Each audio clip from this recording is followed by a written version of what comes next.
Hello, Americans. I'm Paul Harvey, Jr. Felix was dead. Felix, one of the finest firefighters in Chicago's history, was gone. His reckless daring in the line of duty considered a premature demise should have been no surprise. And yet Chicagoans mourned his passing as never before for one of his kind. There is a monument to his bravery at 95th Street and Keene Avenue. Today, 60 years later, his grave is still visited by faithful admirers. And did I mention, firefighter Felix was no fireman, was no man anyway. Felix was a mongrel dog. His service in Chicago's fire department coincided with a roaring 20s era of legends.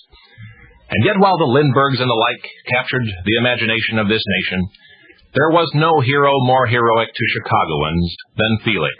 For this is the rest of the story. This is the tale of a dog. Had you lived in Chicago most of 100 years ago, you'd have known this extraordinary creature as Superdog.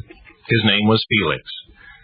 Chicago's several fire departments have had many mascots, but none so legendary as he. The stories of Rin Tin Tin and Lassie are as nothing compared to the real-life folklore relating to this beloved mascot of Engine Company 25. Felix has been dead for 60 years, and they still recall around the firehouse the times Felix actually went charging up fire ladders and into burning buildings and dragging out in his teeth tiny babies and unconscious firemen. In a smoke-filled tenement, Felix would run through the halls, barking people awake, leading them to safety.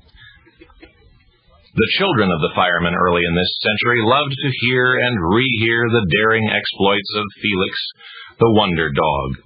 A lot of the word-of-mouth legend has been embellished, to be sure, but there's enough to allow for that and still remember Felix, including the entirely true story of how he came to be. One day, an injured stray mutt puppy limped into the Moelis Coal Company office. Mr. Moelis could not keep the dog, so he took it to the nearest firehouse, Canal Port and 22nd Street.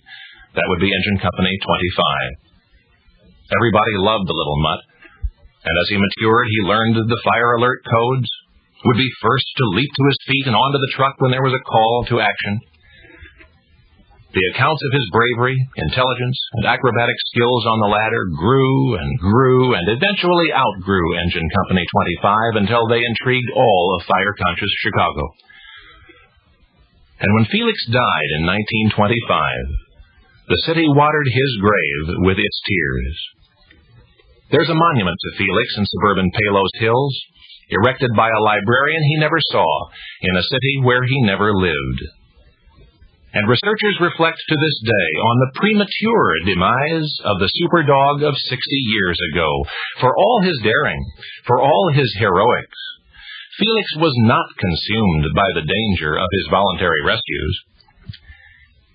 He was loved to death, killed with kindness, because affectionate neighbors brought to the firehouse, day after day, an overdose of Felix's favorite liver sausage. And now you know the rest of the story.